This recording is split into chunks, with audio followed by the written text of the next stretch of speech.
Hoy estamos, decíamos, a guadalupanísimo 12 de diciembre de 2023, y este plumón no me duró nada. En introducción a la astrobiología en la UAM, donde no somos guadalupanos. No, porque no tomamos el día libre. No fuimos de peregrinación a la Biblia. Venimos de peregrinación a la UAM hasta para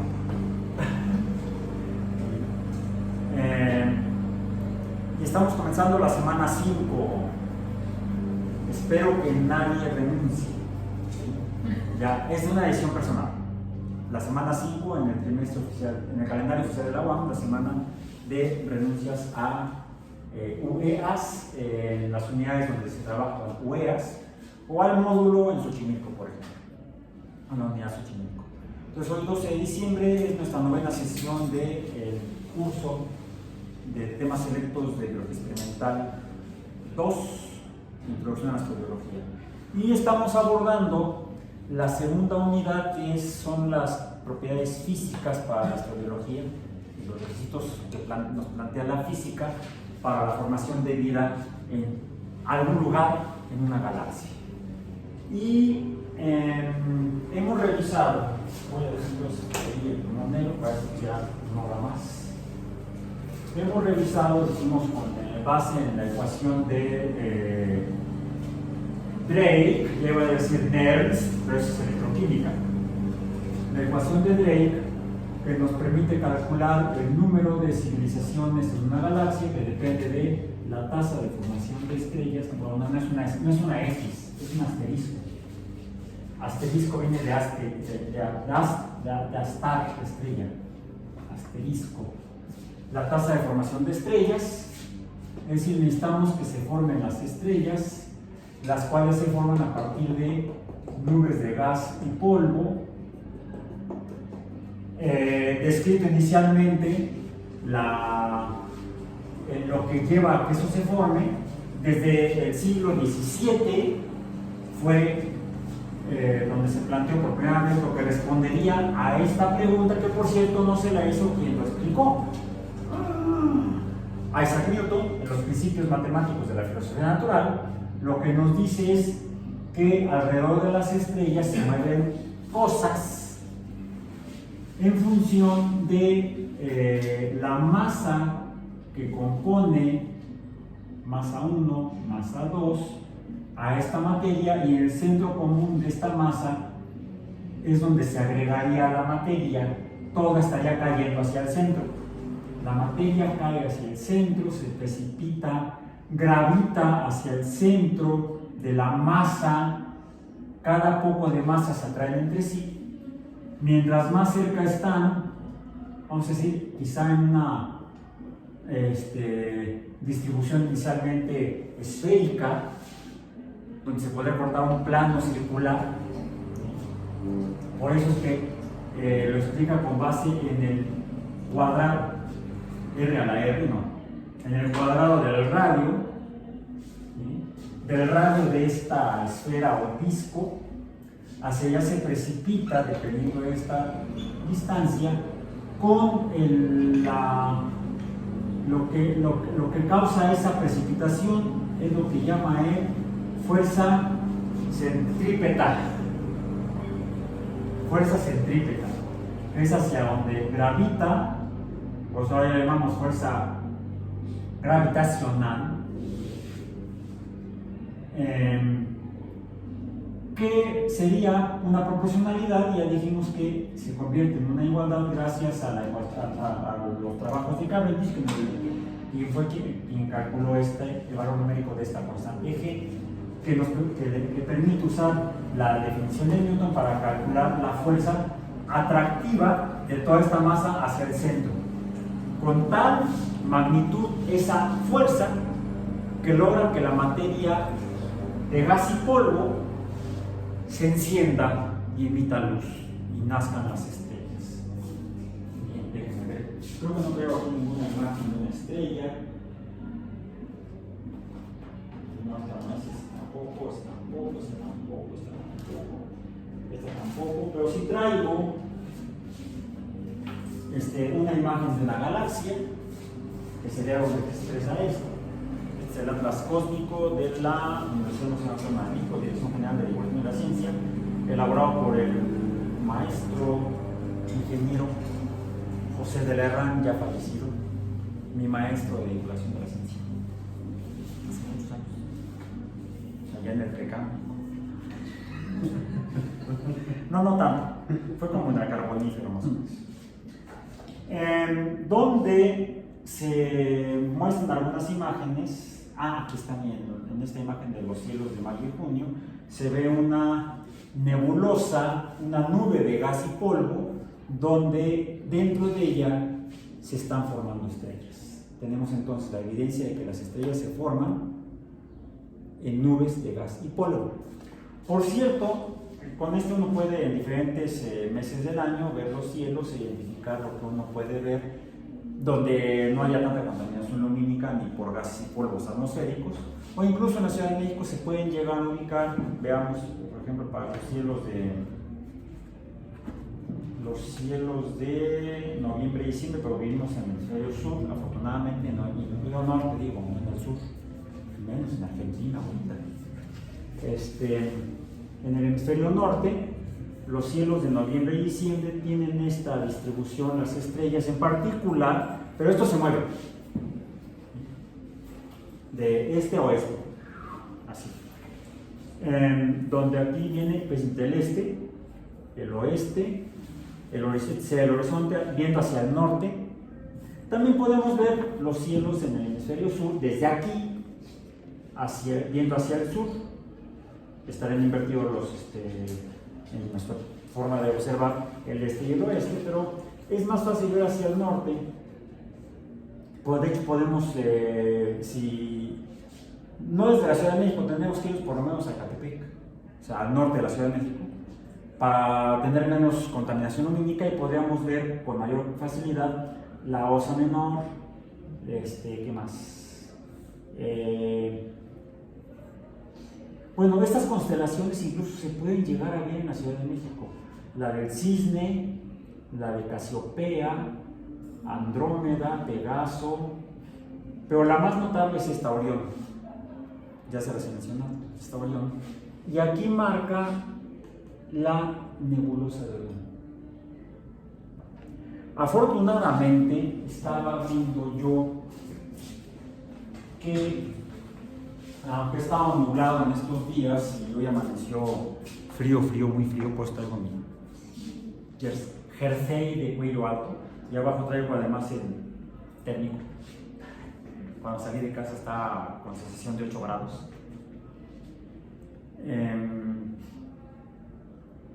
El pronóstico del tiempo para hoy, bueno, ahorita me dice aquí que en Ciudad de México 15 grados, aún así está 15 grados Celsius. Pero ese día está soleado y el pronóstico para la noche es que va a estar nublado.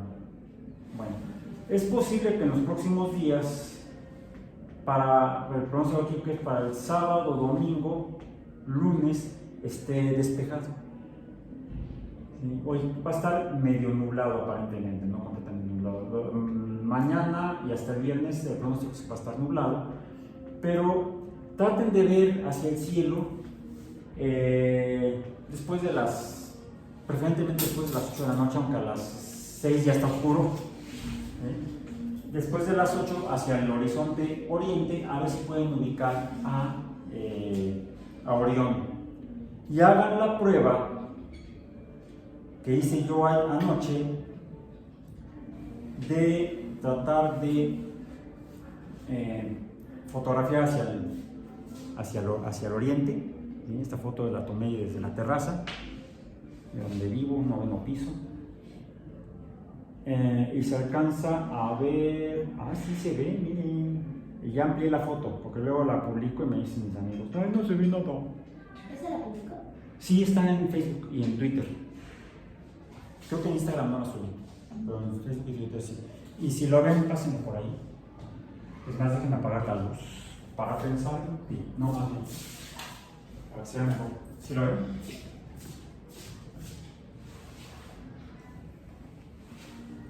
Prueben con sus celulares a ver si pueden fotografiar Orión y ampliando el zoom. A ver, ya decía, ya la excavó. Ya les vi. Ya. No, está bien, para eso es. ¿Ya me tocaste? Ya, muy bien. Entonces, vemos hacia la derecha en la fotografía lo que sean las piernas de Orión, y entre el cinturón y las rodillas se alcanza a ver una nubecilla de luz. Y esa nubecilla de luz, ahora se va a prender la luz, pero no para seguir acá en el pizarro. Es donde estaría la nebulosa de Orión, que podemos ver a simple vista. Bueno, con un telescopio podemos ver algo como lo que mostré en la imagen, porque esta fotografía, de hecho esta es otra nebulosa, la gran nebulosa de Encarina, ubicada a 7000 años luz de la constelación de Carina. En la constelación de Carina posee una gran nube de gas y polvo y un cúmulo de estrellas.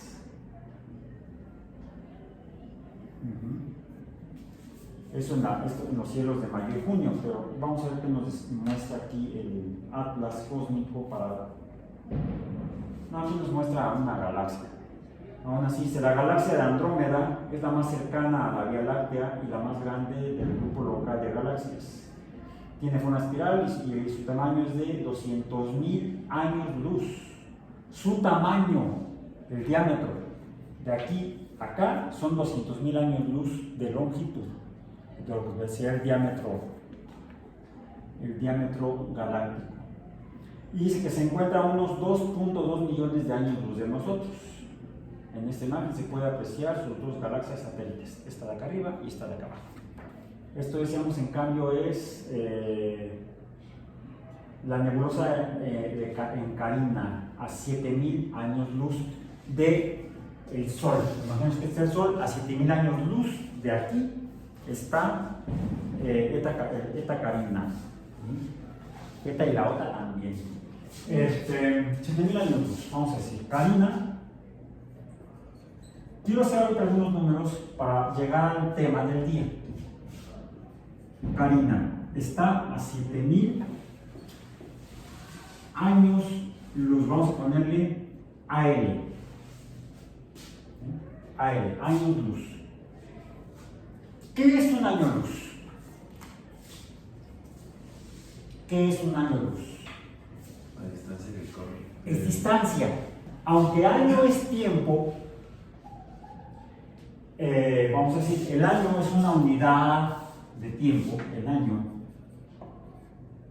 es tiempo igual a ¿qué? 365.25 días terrestres, ¿correcto? Ok. La unidad internacional del tiempo no es el año, la unidad del sistema internacional. La unidad internacional del tiempo, ¿cuál es? El segundo. ¿A cuánto equivale en segundos un año? Hagamos el cálculo.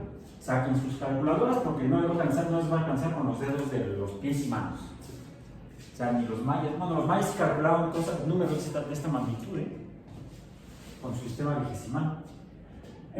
¿Cuántos segundos son 365 días? A ver, en un día hay 24 horas, entonces tenemos que multiplicar esto por 24 para tener el número de horas en un año.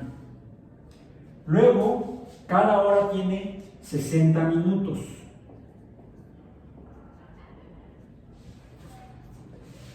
Y de esta manera calculamos el número de minutos en un año. Y cada minuto tiene 60 segundos. De esta manera calculamos el número de segundos en un año. ¿Cuánto es?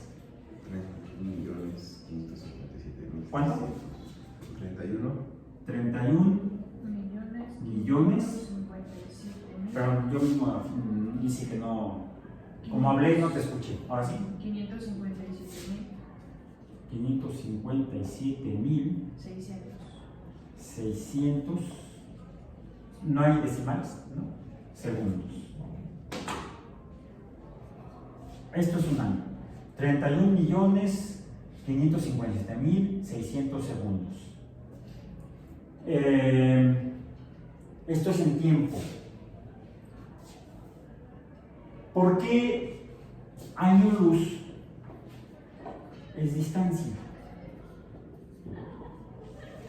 Porque tenemos que considerar la luz. Ya vimos lo que es el año, y necesitamos considerar la luz. ¿Por qué la luz? ¿Qué concepto relacionado con la luz está implicado en el año luz? La velocidad. La velocidad de la luz. Pongamos, nada más para ser estrictos en física, la velocidad es una cantidad vectorial, por eso le toman la flechita. Podemos decir la rapidez de la luz también es igual. Velocidad por rapidez de la luz. Que busquen el dato. 3 por 10 a la... No, busquen el dato. Bueno, Busquen el dato. bueno. Normalmente, yo para tener el número correcto, aunque normalmente nos contentamos con definirla como 300.000 kilómetros sobre segundo. Pero los kilómetros no son la unidad de tiempo formal, ya ves, de tiempo, la de distancia oficial. No, la unidad de tiempo, la unidad de distancia en el sistema internacional no es de kilómetros, sino que es el metro.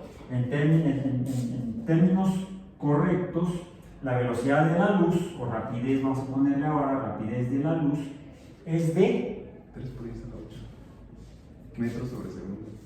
A ver, busquen en un lugar que se llama... Es el 290. Bueno, manera, sí. Redondeado, Sí. Es que esto es redondeado, por eso está muchos círculos, está muchos ceros, está muy redondeado. Es 299.792.458 metros por segundo. ¿458? Sí. Metros entre segundo, que es la unidad de rapidez. Metros la unidad de longitud, segundo la unidad de tiempo. Redondeamos a 300.000. Serían 300 millones de metros en el segundo, pero para no trabajar tantos dígitos, usamos el múltiplo, el múltiplo de 1000 de los metros, y por eso hablamos de 300.000 kilómetros en un segundo. Ok. Velocidad entre tiempo, longitud entre tiempo es velocidad, pero si consideramos esta velocidad o rapidez de la luz, la longitud o distancia que recorre en un año a esta velocidad, ¿cuál es la longitud a la que corresponde? Esto es velocidad, esto es tiempo. Velocidad o rapidez, vamos a decir, rapidez entre tiempo es igual a velocidad. Lo que necesitamos es la longitud. ¿Sí? ¿Dónde está la longitud aquí? Por eso teníamos que poner más que longitud, es Distancia. no, espérame, pues aquí, sí, no, sí, distancia, delta x, y entonces tengo que cambiarlo por la velocidad, porque delta x es distancia, ¿sí? Ya no es longitud, por eso que tengo que usar velocidad y no rapidez. El correcto es este. Podríamos hacerlo con este número. Contentémonos con esto y en kilómetros. Ok. Vamos a medir la distancia en kilómetros. ¿Cómo lo hacemos? Despejamos delta x, ¿no?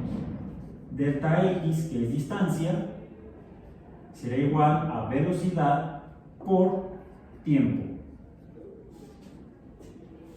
Si Pitágoras, que no era físico, no se equivoca, ¿cuál es esta distancia? Sería entonces la distancia que recorre la luz en este tiempo. Si en un segundo recorre 300.000 kilómetros, vamos a hacer la operación al revés. En 60 segundos, ¿qué distancia recorre?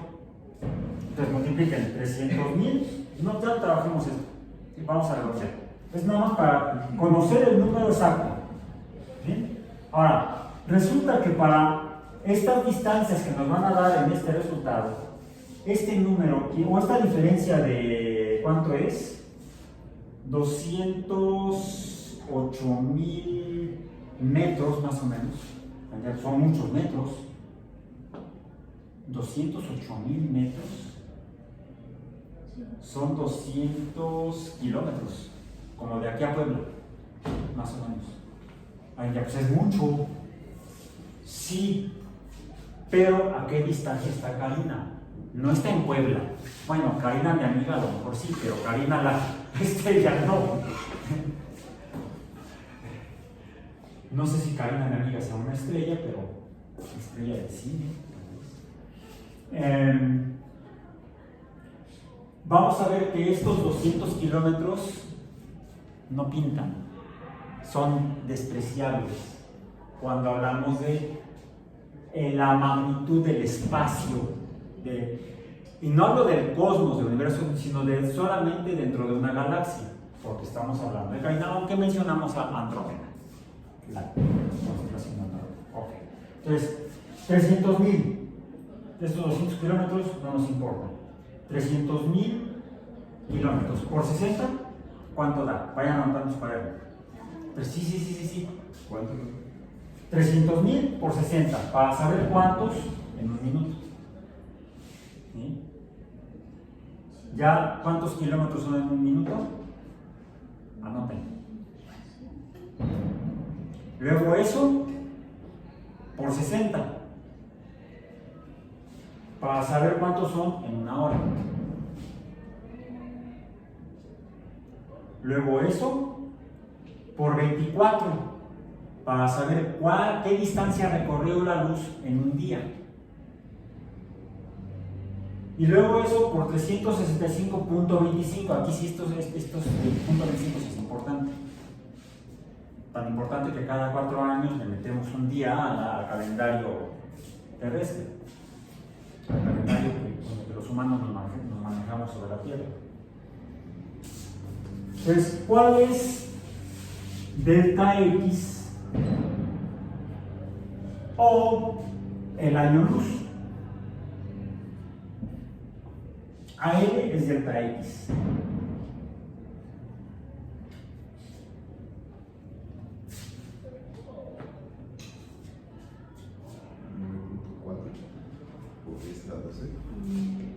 A ver, protegen.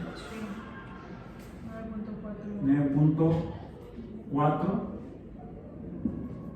por 10 a la 12. Quiere decir 12 dígitos después del 9. Unidades kilómetros. 10 a la 12, ¿qué es? Diablo. 10 a la 3 es kilo. 10 a la 3, 10 a la 6 es mega. ¿Tera? Entonces serían 9.4 terámetros. Eso es un año luz. Un año luz. A ver. El Sol está a 150 millones de kilómetros. 150 millones de kilómetros. ¿Cuánto tarda la luz en llegar del Sol a la Tierra? Haz el cálculo. No lo hagas de memoria. Es bueno ejercitar la memoria, pero a veces la memoria falla.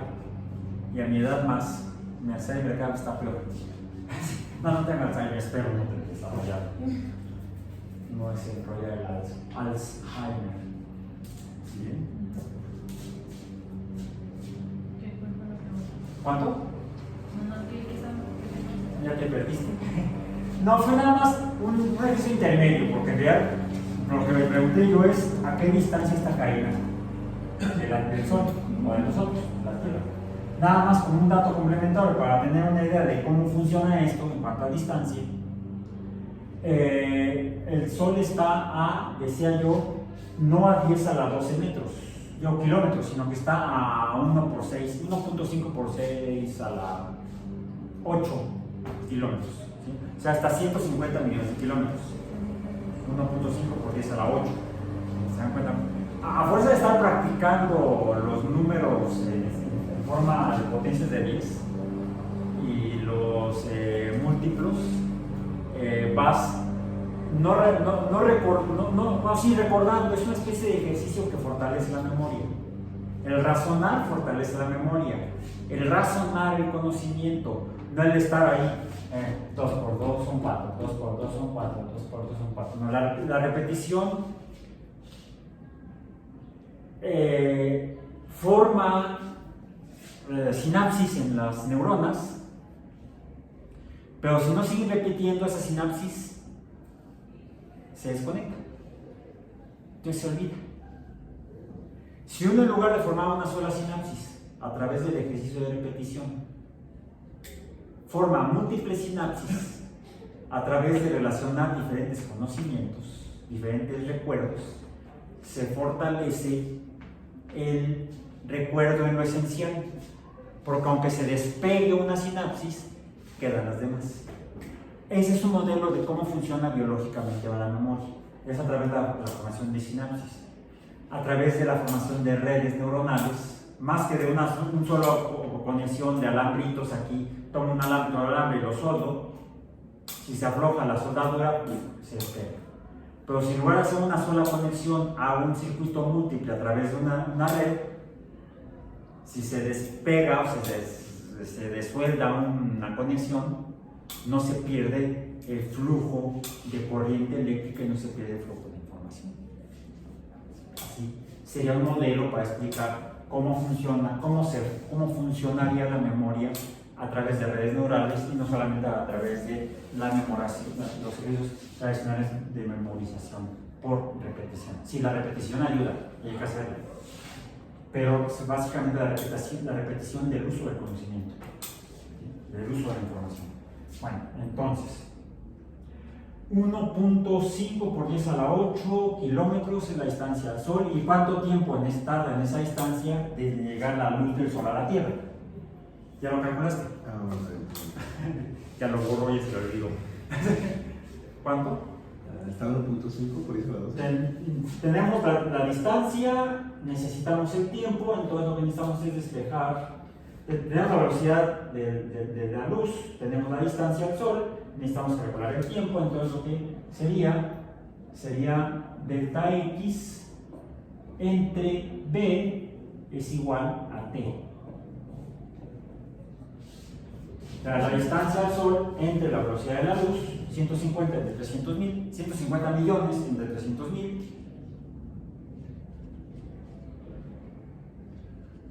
O sea, 150 entre 0.3 nos daría el tiempo en segundos. Porque estamos manejando kilómetros, no metros. 150 millones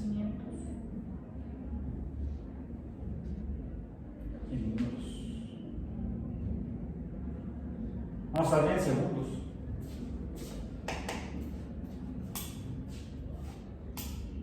Bueno, vamos al punto que nos interesa. Permiten el cálculo después.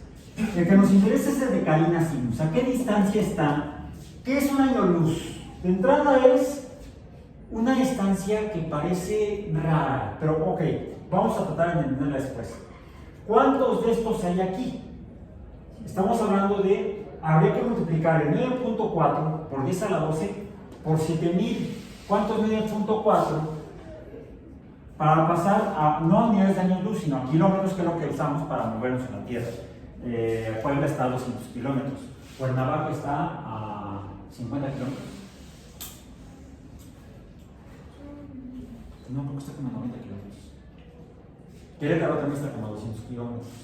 Acapulco está a 400 kilómetros. Tuxpan está a 400 kilómetros. Reynosa está a 1000 kilómetros. Cancún está a 1500 kilómetros. Ciudad Juárez está a 2000 kilómetros. Todo estoy hablando de donde estamos nosotros, ¿no? O sea, fui yendo cada vez más lejos. Primero Cuernavaca, Querétaro y Puebla, Tuxpan y Acapulco, Cancún. Ya vamos a poder ir en tren. Bueno, primero hay que llegar a Coatzacoalcos o a Palenque en avión y de ahí ya nos vamos a meter a Cancún. O en carretera. Yo he manejado hasta Cancún por carretera. ¿Cuánto tiempo? Lo hacemos en 2 días. Sí, Tengo un amigo que trabaja allá en la Universidad de Quintana Roo. Está más loco que yo. Él se venía en un tirón. Cuando estuve trabajando yo en Chetumal, en la universidad hace un tiempo. Y él también es de aquí, de la Ciudad de México. Él es egresado de biólogo. Que cuando venía a la Ciudad de México, salía de Chetumal, que está al sur de Cancún, la capital de Quintana Roo, y se venía en un solo viaje hasta la Ciudad de México. ¿Estás loco? No, yo lo hago, bueno, con mi familia lo hacemos en 2 días. Cuando íbamos de vacaciones a Cancún, salíamos de la Ciudad de México y nos quedábamos en Ciudad del Carmen o en Villahermosa. Aunque era tirada más larga, pero también ahí pernotábamos, pero una noche nos quedamos en Palenque para ver el espectáculo de Luis Ondido. Ya dormimos en Palenque y al día siguiente agarramos para Cancún. En 2 días es muy tranquilo. Recorres más o menos como 700 o 800 kilómetros cada día y no te matas en la carretera, no te matas de que te canses, descansas bien, disfrutas el viaje. Además, a mí me gusta manejar por carretera y ver el paisaje, aunque mis hijas me dicen, fíjate la carretera, no ves el paisaje. Yo te lo platico y actualmente toman video.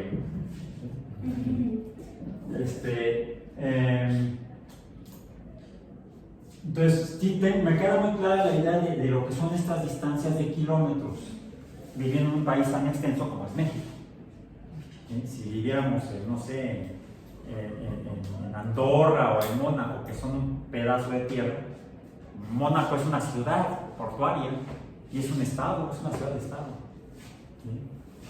Pues no hay, es difícil, ahí hablas de cuadras, ¿no?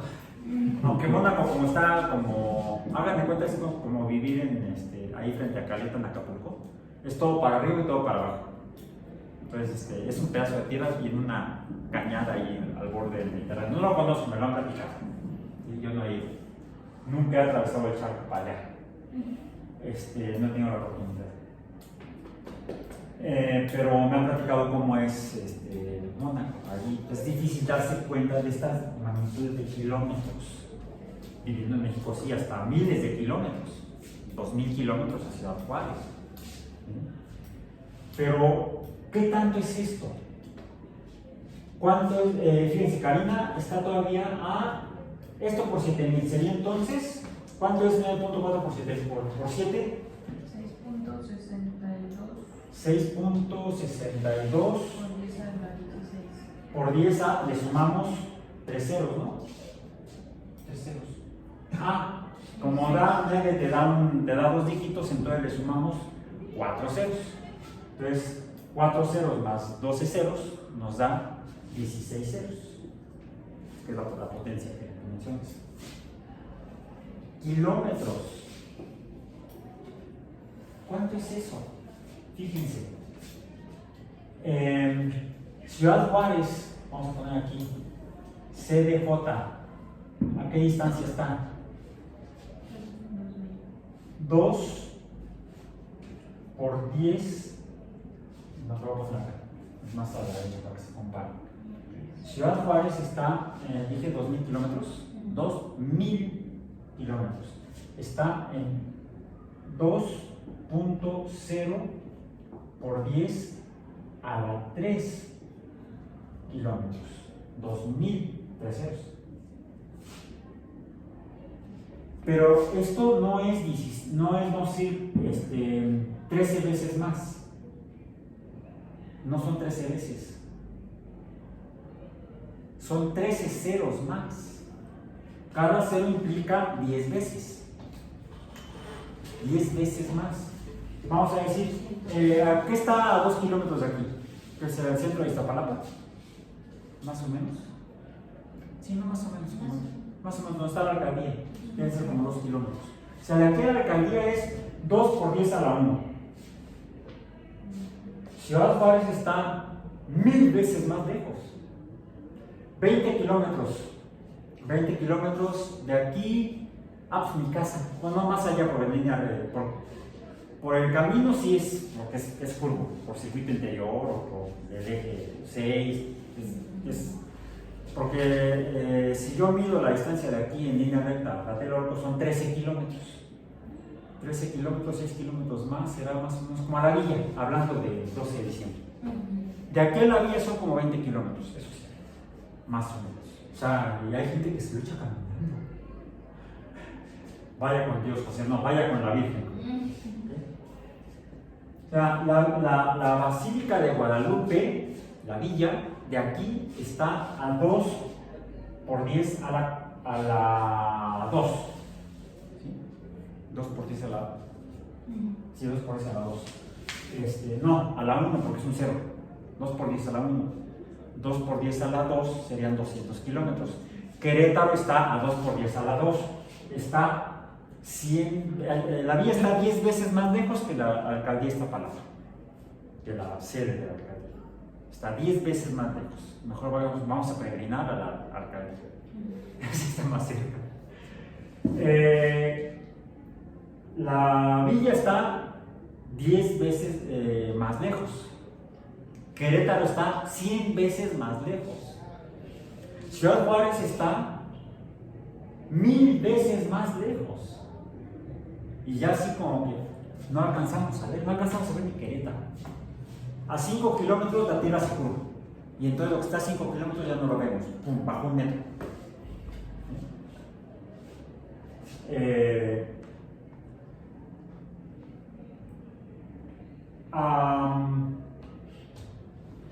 ¿Qué estará a 20.000 kilómetros?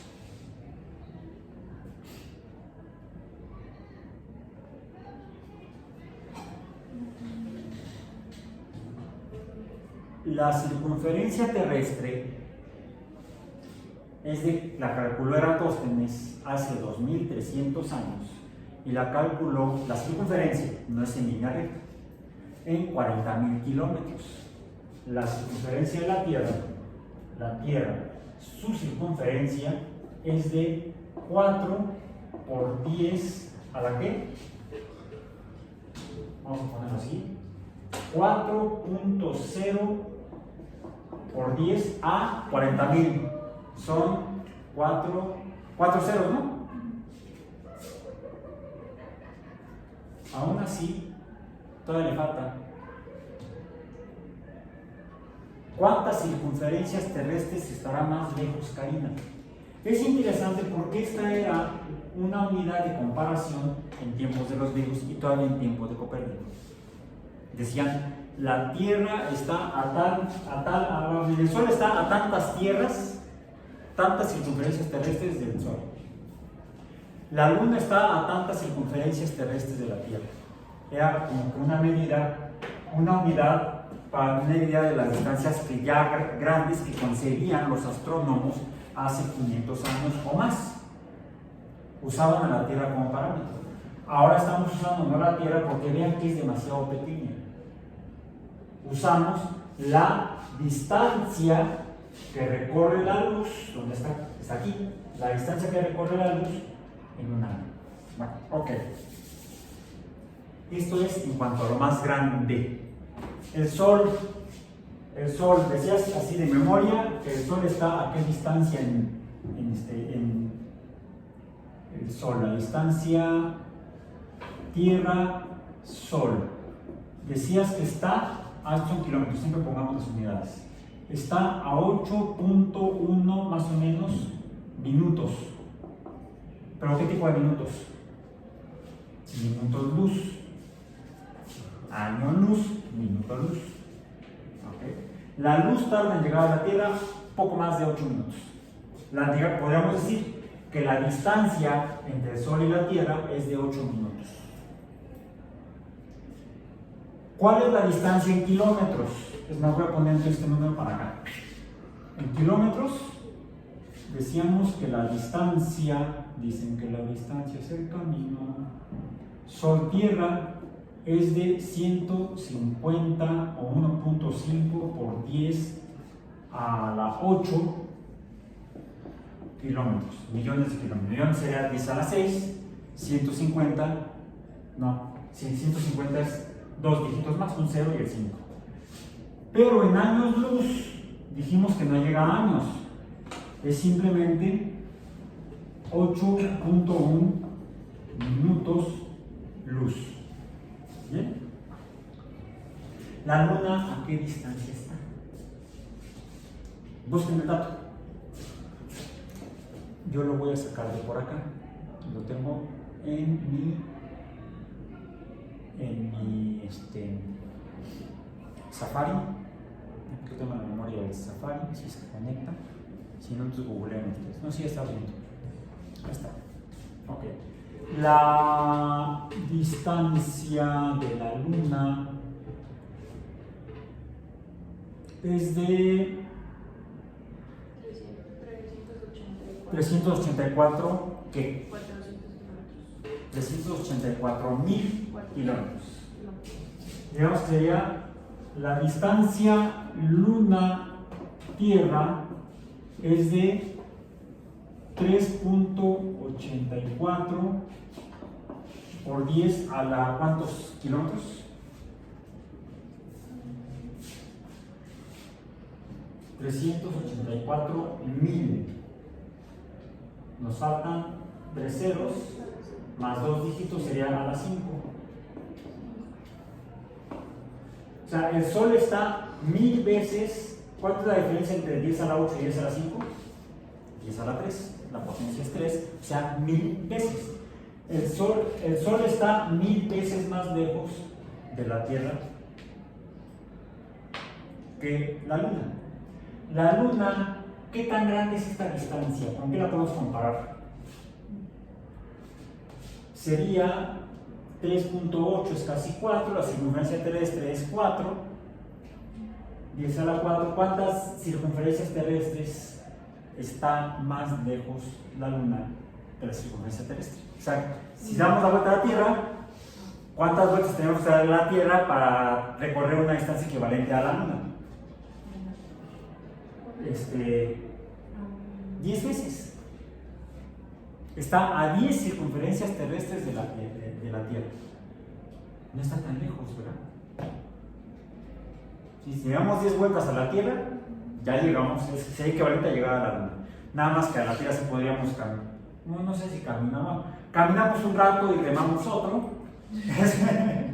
Le hago así porque sería en cayuco, ¿sí? O así en bote de remos. No es así. En bote de remos.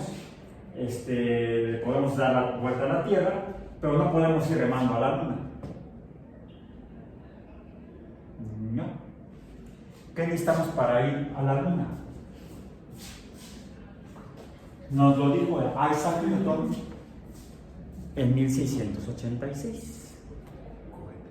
¿Eh? No. No, entonces no. Bueno, sí conocían los cohetes, pero los habían desarrollado los chinos como juguetes y como armas, como en Mulan. Nada más que no salen como en Mulan, ni menos con cabeza de dragón. Ese no tiene nada de aerodinámica. ¿Sí? Peor que los que estuvieron lanzando anoche por la Virgen de Guadalupe. No, aquí está.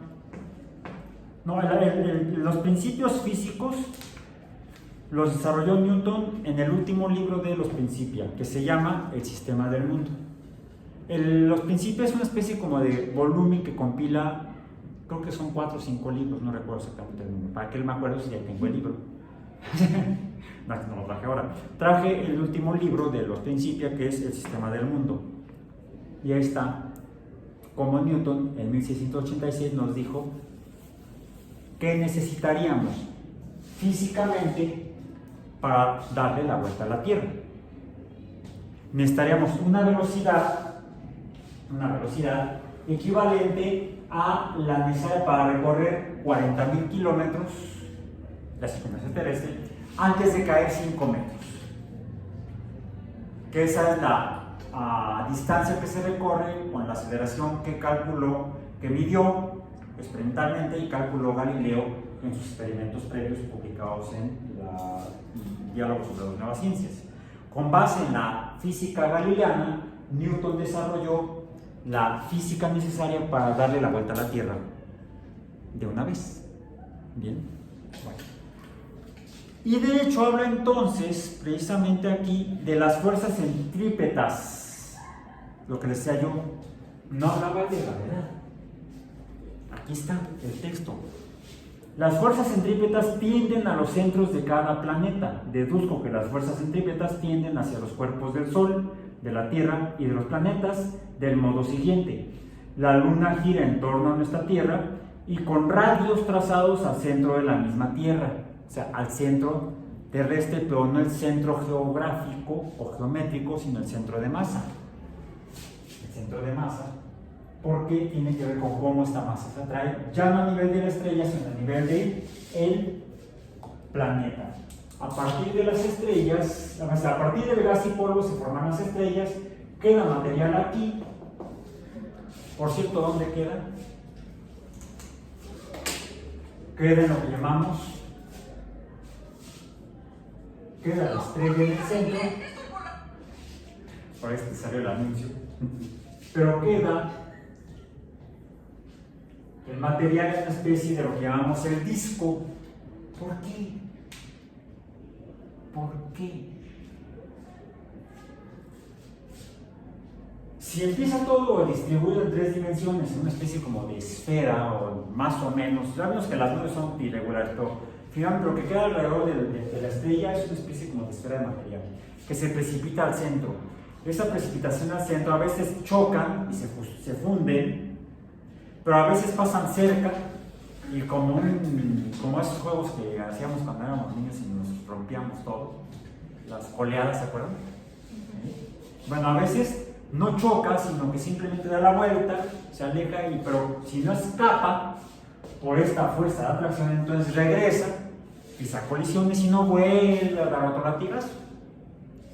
Vienen de todas direcciones, pero esos movimientos terminan conservándose todos en promedio alrededor de un plano no muy plano, es más bien como una especie de disco, a veces más grueso, a veces más delgado. Y hay fotografías que forman ese tipo de discos, incluso a nivel de galaxias. Déjenme ver por aquí una. Fíjense, inicialmente se agregan las estrellas, incluso las estrellas en estructuras más o menos esféricas. Hay nebulosas esféricas, pero ya vimos que las galaxias tienden a formar discos. Bueno, este es un dibujo, no es apenas una fotografía. Ven, se forman más o menos discos. Aquí están las nubes muy irregulares, pero el material se va precipitando al centro y miren cómo queda. Esta es la galaxia del sombrero, donde muestra que el material que se precipita, las estrellas que se precipitan hacia el centro, inicialmente en esferas terminan todas girando alrededor de un centro común, principalmente en un disco. No solamente a nivel de las estrellas, sino a nivel de cúmulos de estrellas, que son las galaxias, el material vemos que se queda todo en un disco, que es donde finalmente quizá esta fuerza se concentra como conservación del movimiento circular, por cierto. Hay conservación de movimiento lineal en las colisiones, pero cuando las cosas giran hay un movimiento y conservación del movimiento, se llama el momento circular, que es por ejemplo el que funciona cuando las patinadoras, a ver, aquí si no le pego nada. Me pego igual mismo. ¿Qué fue lo que hice? Girar, pero además jalé mis brazos y empecé a girar más rápido. Si lo hago al revés, el extender los brazos hace que mi velocidad de giro disminuya. Al extender los brazos, la masa que está concentrada en el centro se expande y disminuye la velocidad de rotación, porque la cantidad de movimiento rotacional se tiene que conservar. Y es proporcional al radio, es inversamente proporcional a la velocidad al radio. Si está extendido, la velocidad debe disminuir. Si la distancia aumenta, si el radio aumenta, la velocidad disminuye. Si el radio disminuye, la velocidad aumenta. Y pues por eso que se conserva principalmente en un disco. Ahora, ya vimos que quedan cúmulos de materia. Voy a poner control, donde estos cúmulos de materia están a su vez teniendo el mismo fenómeno, donde la mayor cantidad de materia se queda en el centro y quizá quede materia alrededor.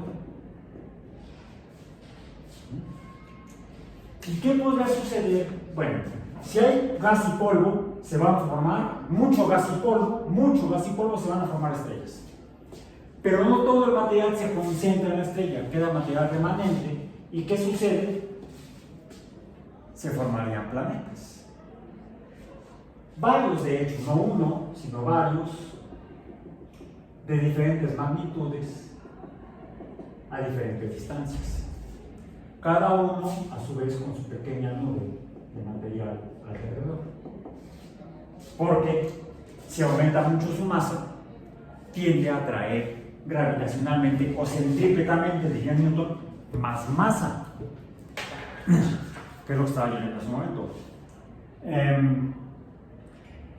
La Luna gira en torno a nuestra Tierra y con radios trazados al centro de la misma Tierra describe áreas proporcionales en los tiempos muy aproximadamente, como decía Kepler. Esto resulta totalmente cierto en la comparación de la velocidad de la Luna con sus diámetros aparentes, con un diámetro menor cuando está más lejos, un diámetro mayor cuando está más cerca. Pero también termina diciendo que esta evidencia de que las masas se atraen, déjenme ver si lo separé aquí con el papelito, no me acuerdo, sí, aquí está. Aquí está, sí, efectivamente.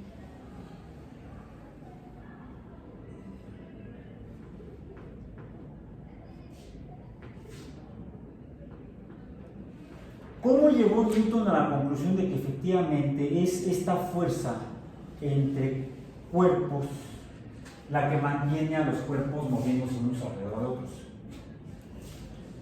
Vivía él en Londres, ciudad portuaria a la orilla del río Támesis, que no está al mar, está sobre el río. Y es evidente el movimiento del agua en las mareas. Y si ves las mareas, pero también ves a la Luna en sus diferentes fases y sus posiciones, encuentras relación entre la altura de la marea y la posición de la Luna cuando está más cerca, y la menor altura de la marea cuando la Luna está en una posición diferente. Pero no solamente la Luna, también el Sol. Cuando están el Sol y la Luna en la misma posición relativa a la Tierra, la marea es más alta. Es decir, como si las masas del Sol y la Luna se sumaran para jalar a la masa del agua que está sobre la Tierra. En cambio, si la Luna está allá, el Sol está allá, pues están a distancias muy distintas, pero sus masas también son muy distintas. El Sol está muy lejos, ¿cómo sería su fuerza? Muy pequeña. La Luna está muy cerca. Su distancia es muy grande. Al revés. La distancia es muy grande, la fuerza es pequeña en el caso del Sol. La distancia es pequeña en el caso de la Luna, la fuerza será grande. Alguien diría, bueno, la Luna jala más que el Sol. Sí, pero sus masas. La Luna es mucho más pequeña, la fuerza será más pequeña. El Sol es mucho más grande, la fuerza será mucho más grande. Entonces están en competencia, en este caso, las fuerzas del Sol y de la Luna para jalar el agua que fluye y que se encuentra sobre la superficie de la Tierra. Y entonces tienden a jalar parejo el agua por esta fuerza, el Sol y la Luna. ¿Y qué pasa con el agua? Pues se distribuye más o menos equitativamente entre las dos fuerzas. Sobre todo si están, y esto va variando dependiendo de la posición relativa de la Tierra respecto a la Luna y el Sol. Y eso fue lo que relacionó Newton al observar el comportamiento del agua en las posiciones del Sol y la Luna. ¿Sí? La Luna y el Sol atraen al agua de la Tierra y quizá la Tierra misma, pero la masa terrestre, la masa soliana, fluye. De esa manera pudo confirmar y dice: los tiempos de las mareas son más irregulares. Aquí está. Newton llegó a esta conclusión no viendo la manzana cayendo en su casa, sino viendo las mareas en Londres. Las mareas son mayores cuando los astros están en los perigeos. Las mareas máximas ocurren en las sisigias de los astros y la Tierra. Las mínimas en las cuadraturas, y esto a la hora tercia del paso. Todo esto lo calcula observando las posiciones del Sol y la Luna. Los invito a que lean creo que no emitieron. Tenía un ejemplar digital en el sitio web. Déjenme buscar otro ejemplar digital y lo comparto en el sitio. ¿Sí? Para que lo puedan leer cómo mismo llegó a esta conclusión. Ok, entonces, la Luna está a 1000 veces más cerca que el Sol, pero la masa de la Tierra es mucho más grande que la masa. La masa del Sol es mucho más grande que la de la Luna. La Luna. ¿Y por qué está la Luna ahí? ¿Cómo se formó la Luna?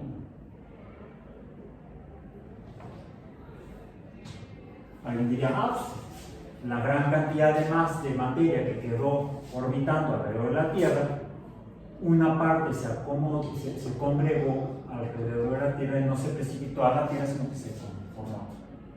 Y aquí se habrá formado la Tierra y aquí la Luna. Bueno, esta ha sido una hipótesis. La hipótesis de la formación simultánea a partir de la misma nube de gas y polvo. La forma de verificarlo está en la evidencia. La composición química de la Luna y de la Tierra tendría que ser igual para lo que se formó de la misma nube de gas y polvo. Y la proporción de compuestos químicos, no solamente la composición, sino la concentración de sus compuestos químicos, tendría que ser similar, muy parecido. ¿Para qué fuimos a la Luna? Bueno, ellos, los astronautas, yo no fui, yo nada más los vi en la tele. ¿Para qué fueron a la Luna? Entre 1969 y 1972 fueron 6 por 3, 18. 18 humanos fueron a la Luna a explorarla. Solamente 15 llegaron y la exploraron. Los otros 3 tuvieron que regresar porque en el camino a la Luna tuvieron un problema. Houston, tenemos un problema. Apolo 13. No pudieron aterrizar en la Luna y no pudieron explorarla. Pero de Apolo 11, 12, 14, 15, 16 y 17, 6 misiones caminaron en la Luna para explorarla. ¿Para qué fueron a explorar la Luna? En realidad, inicialmente no fueron a la Luna para explorarla, fueron a la Luna para ganar a la Unión Soviética. Ese fue el motivo original, fue una competencia militar dentro de la Guerra Fría. Llegaron, plantaron la bandera, vinimos en paz por toda la humanidad. Sí, ok, sí, está bien, te lo compro. Está la plaquita que dice ahí que fueron en paz por toda la humanidad. Bueno, ya que estaban ahí, y de hecho lo planificaron, llevaban instrumentos para recoger polvo y rocas. Una de ellas está en el universo, la pueden ver. Ya no la pueden tocar, pues sí la pueden ver, antes se podía tocar. Se la estaban gastando, se la estaban acabando, no, ya no toco. Ahí está la Luna, o no sé si se la pueden tocar, no sé. Vayan al universo de eso. ¿Ya han ido al universo N veces? Cuando estaban en la primaria o en la secundaria, sí los llevamos, te cansaste de ir. Mis hijas también. Ya no quieren volver al universo. Creo que lo remodelaron hace poco y sí valdría la pena. Yo no he ido últimamente. Bueno, entonces, ya fueron allá y llevaron instrumentos, trajeron muestras de muestras de polvo, rocas y de viento solar. Trajeron muestras de viento solar. El cual no llega a la superficie de la Tierra, pero sí a la de la Luna porque no hay atmósfera. La Luna es bombardeada por luz y radiación solar de alta energía. Eso es el viento solar. Partículas atómicas y partículas subatómicas del Sol golpean la Luna y llevan un instrumento para capturar eso y traerlo a estudiar en laboratorios en julio de 1969. Por cierto, lo practicaron porque tenían tiempo limitado, 2 horas y media podían estar fuera de la luna, plantando la bandera, saludándola, hablando con el presidente por teléfono y tomando muestras y tomando fotos.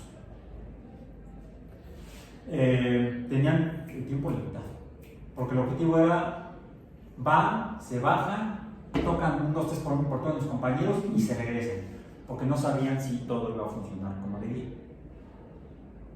De hecho, estuvieron así, les quedaban creo que 2% de combustible cuando finalmente aterrizaron. Es más, si ven ustedes las grabaciones que hay en internet, en YouTube del aterrizaje, están por al menos de 3 televisoras gringas de aquella época. Se ve cómo tenían una simulación donde estaba corriendo el tiempo y en la simulación llega a 0. Es más, la navecita de juguete, porque las simulaciones eran juguetes en cámara, se ve como la nave ya aterrizó y todavía se ve que están volando. Tardaba más tiempo. Incluso la instrucción era, si se les acaba el combustible, abortan y se regresan. Neil Armstrong se preparó y faltando pocos segundos para que se le acabara el combustible, Tranquility Base here, the Eagle has landed. Finalmente. Practicaron el aterrizaje y practicaron el recoger material en menos de 2 horas para regresarse. Incluso estuvieron aquí en Sonora. Vinieron a Sonora, fueron a Hawái, fueron a Arizona, al cráter de Arizona, ya hablamos de él, ya vimos fotografías de él. Fueron a entrenarse ahí, fueron a los campos de prueba de donde había cráteres de explosiones nucleares en Nevada, porque son lugares que se parecerían a la Luna. ¿Sí? Y ahí se entrenaron para hacerlo bien, que fue lo que sucedió. Bueno. Las muestras que trajeron de la Luna Apolo 11 fueron muy superficiales y muy rápidas, no eran las mejores. Pues ya que fueron y habían mandado a hacer más cohetes y más naves, dijeron, bueno, pues volvemos a ir ya en nombre de la ciencia. La primera misión no fue en nombre de la ciencia, fue en nombre del orgullo nacional de los Estados Unidos y de la Guerra Fría. De Apolo 12 hasta Apolo 17 fue en nombre de la ciencia y por eso cancelaron 3 misiones en nombre de la ciencia. Pues, como que no estaban realmente tan interesados, pero finalmente lo hicieron. ¿Para qué fueron a la Luna? Para buscar evidencias o muestras de la más antigua corteza lunar. Y finalmente la consiguieron. De hecho, 2. Una es esta, que fue Apolo 17. Esta fue en Apolo 17 donde encontraron. La luna se ve blancuzca, ¿no? Y los astronautas la reportaban como gris, muy aburrida. Todo era gris. Las rocas eran grises. Iban buscando rocas con 3 características. 1. Bueno, rocas y polvo. Rocas que fueran cristalinas, blancas. Han ido a zonas mineras en Zacatecas, Guanajuato, o al menos las que venden aquí en Tepito los domingos. Y ahí venden minerales, en diferentes lugares venden muestras de minerales. Iban buscando minerales que fueran evidencia de antigüedad de la luna, principalmente cristales. Diferentes tipos de cristales, unos que eran blancos, que tendrían que ser blancos, y otros que eran verdes. Finalmente encontraron de los 2. Y encontraron suelo anaranjado, que fue, ¿cómo es el tepalcate? No, los tepalcates, bueno, ¿cómo es el tezontle? Rojo anaranjado. Bueno, Tezontle no solamente es la última estación del Metrobús en la línea 4 en la Ciudad de México, sino también hay algo parecido al Tezontle debajo de la superficie de la polvosa grisácea de la Luna, y la encontraron los astronautas de Apolo 17. Se oye la grabación, está grabada todo esto, lo cuentan en el sitio web de la NASA. También está en YouTube las grabaciones, los videos, y se oye como dicen Orange 2, polvo anaranjado. Estaban, incluso tenían la escafandra tenía varios, son de policarbonato las escafandras de los astronautas, porque el policarbonato Si fueran de vidrio, tus anteojos ya se habrían roto. Por eso el vidrio está ya prohibido en México para uso oftálmico. Los anteojos, los lentes para anteojos deben ser de policarbonato. Es del material del que eran las escafandras de los astronautas. O sea, muy resistente para que en caso de que se cayeran no se rompieran. Y sobre ese iba una cubierta, como un visor, con una pequeña cubierta de oro, como un filtro para filtrar la luz solar, porque no hay atmósfera. Entonces, si luz solar les llegara directamente a través del policarbonato, podrían quedarse ciegos. Por eso es que tenían esa escafandra, sobre escafandra o ese visor dorado. El problema es que como el oro es amarillo, pues todo lo ves medio amarillento. Cuando vieron eso, de plano uno dice, déjame levantarme el visor, y el otro le dice, hazlo con cuidado. O sea, no mires para arriba, mira para abajo. Entonces se ve cómo se levanta el visor y ve que el polvo es anaranjado. O sea, no era efecto del visor. Ya les había pasado antes. Polvo anaranjado, no, es gris. Polvo amarillo, no, es gris. Polvo anaranjado, es anaranjado. De esta manera se mostró que, y los análisis químicos de las muestras más antiguas y profundas que nos daban de la Luna, que trajeron de la Luna, mostraron que la composición es parecida pero no igual. De hecho, es bastante diferente en la superficie. Además de que la densidad lunar es menor a la de la Tierra, porque no hay tantos metales como hierro y níquel en la Luna como si en la Tierra. En otras palabras, no se formaron del mismo material en el mismo momento. De ahí hay otras dos hipótesis. La segunda es esta hipótesis de la formación conjunta. La segunda es la hipótesis de la formación separada y la Luna se acercó a la Tierra y quedó capturada por la gravedad terrestre. La hipótesis de la captura. Esto se confirmaría si la composición de la química de la Luna fuera muy diferente. No lo es. No es tan diferente. De ahí surge la tercera hipótesis. La hipótesis, vamos a decir, geogénica. Es decir, que se formó a partir de la Tierra. La composición de la Luna sería proporcionalmente parecida a la de la Tierra.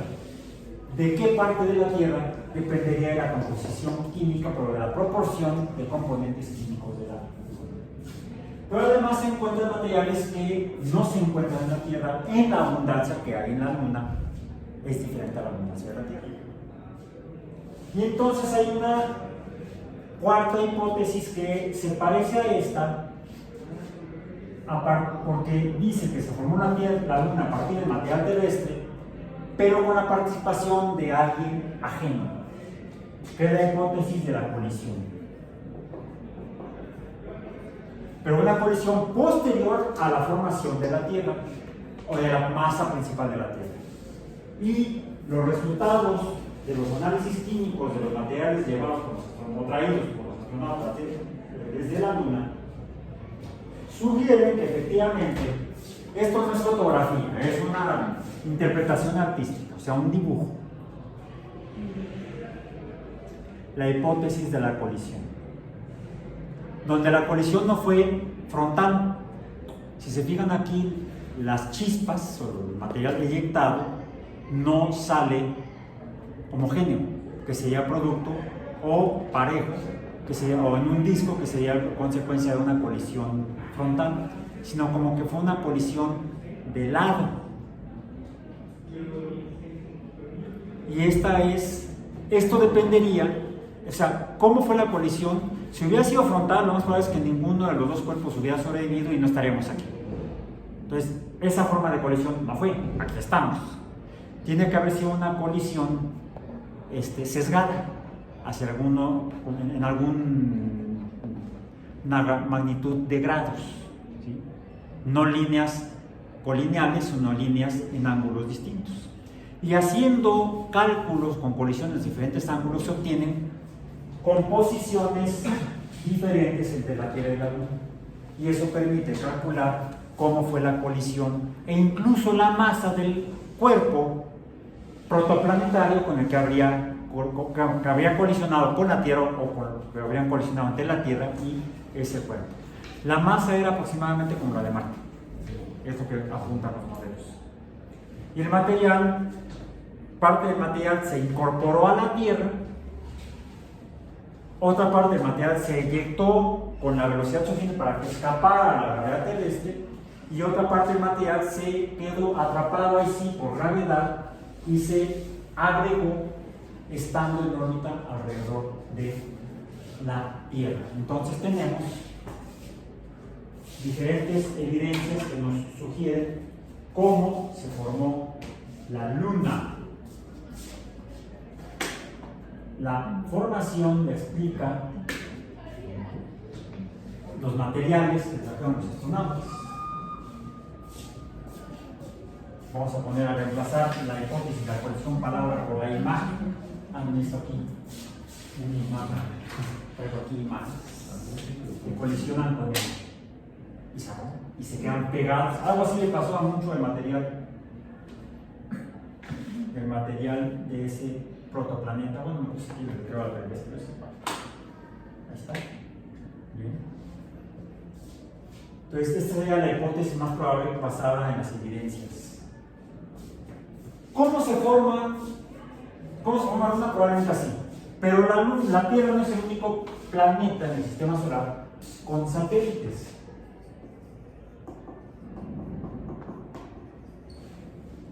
Tenemos ¿cuáles planetas en el sistema solar? Con satélites. El primero es Mercurio. ¿Tiene satélites? No. No se ha encontrado uno. Venus. ¿Tiene satélites? Tampoco. La Tierra tiene uno. La Luna. Marte tiene dos. Phobos, googleenlo por favor, y Venus. A ver si encuentran rápidamente alguna imagen de alguno de ellos. Voy a poner los siguientes planetas: Júpiter, Saturno, Urano y Neptuno. Recordemos que Plutón ya no es un planeta, sino un planeta enano, como Ceres, pero Ceres está en el cinturón de asteroides, mientras que Plutón está en el cinturón de Kuiper. Y es un objeto transneptuniano, más allá de Neptuno. Bueno, ¿qué forma tienen Phobos y Venus? ¿Mande? Irregulares. ¿A qué se parecen? Ambos son irregulares. Mientras que la Luna es esférica. Tiene masa suficiente para tomar forma esférica. Fue suficiente material que tenía el protoplaneta que colisionó con la Tierra, con la prototierra, con la Tierra naciente. Y el material inyectado a la Tierra fue suficiente para poder tomar forma esférica. Son irregulares. ¿A qué se parecen? A los asteroides, no a Ceres, sino a los otros. Son similares a asteroides. ¿Cómo se habrán convertido en satélites? ¿Cómo se habrán formado como satélites? Lo más probable es que sea a través de la captura. Ahora, Júpiter, ¿cuántos satélites tiene? Decíamos, ¿lo apuntaron? Busquen su apunte. ¿Cuántos satélites tenía? En el último conteo. Más de 4. Más que los galileanos. ¿Cuántos son? ¿Cuántos? ¿Cuántos cuentan? De una vez vean Júpiter, Saturno, Urano y Neptuno. Dice, actualmente se han registrado 95 satélites naturales. 95 conocidos. De estos, 4 esféricos. Completamente esféricos. Hay algunos otros que también son esferoides, ¿sí? Pero son 4 confirmados como esféricos, los galileanos. Io, Europa. Io, Europa, en orden de órbita, en orden orbital, del más interno al más externo, sean Io, Europa, Ganímedes y Calisto, ¿sí? Son esféricos. ¿Cómo se habrán formado? Pues si se formaron de la misma manera deben ser iguales. Bueno, esta es una imagen de una parte de Io. Esta imagen tomada fue de las primeras fotografías que se pudo tomar, fotografías con cámara, no, sean videografías porque eran cámaras de televisión, o son cámaras de televisión las cámaras que llevan las dos Voyager, las siguen teniendo y siguen comunicándose, siguen funcionando las dos naves. Y sabemos por eso entonces que ahí están las cámaras, están apagadas ya. Bueno, las cámaras de televisión tomaban estas imágenes y esta en particular, la Voyager 2, donde se observa que algo sale de la superficie de Io y se ven como marcas en la superficie, pero no son cráteres de impacto. ¿Qué serán? Cráteres volcánicos. Los análisis espectroscópicos mostraron que la mayor proporción de material, la mayor parte del material que conforma a Io en la superficie y en las plumas, se llaman plumas de eyecciones de tipo volcánico, tienen azufre, como los volcanes en la Tierra. Io es muy rico en azufre y prácticamente no se ha encontrado agua. Habría que hacer una búsqueda de cuál es la composición química de Io. A diferencia de los otros 3 satélites galileanos, cuya superficie no es como la de Io, sino que su superficie se observa como témpanos, como de hielo de agua. Y recientemente, en los últimos 15 años,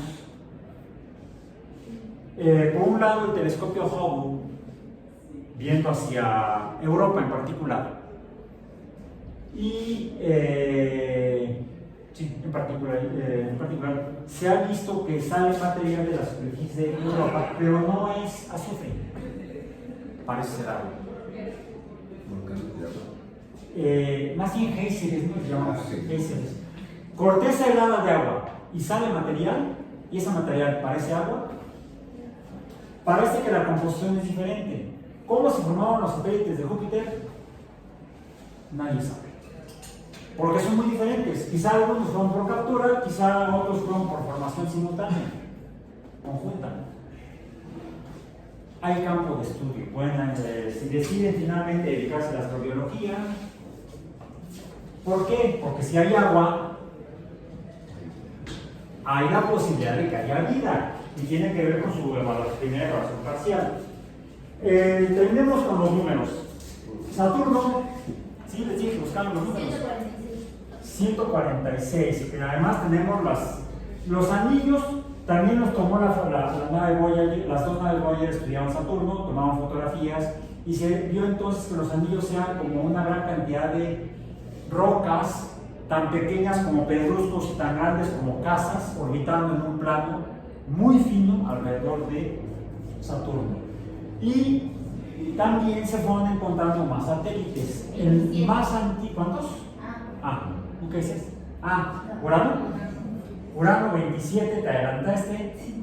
Déjame le puse un informe, no 27, no 27. ¿Y Neptuno? ¿De una vez? 13.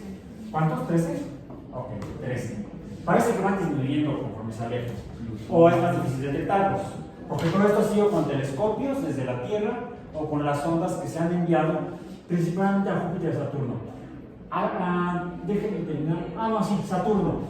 A Saturno se envió la nave Cassini en la primera década de este siglo con una sonda de descenso, Huygens, por Christian Huygens, y Cassini, que fue el astrónomo que descubrió que los discos que había visto como orejas Galileo y que confirmó Huygens que no eran orejas, sino que era un material más o menos en forma de disco moviéndose alrededor de Saturno.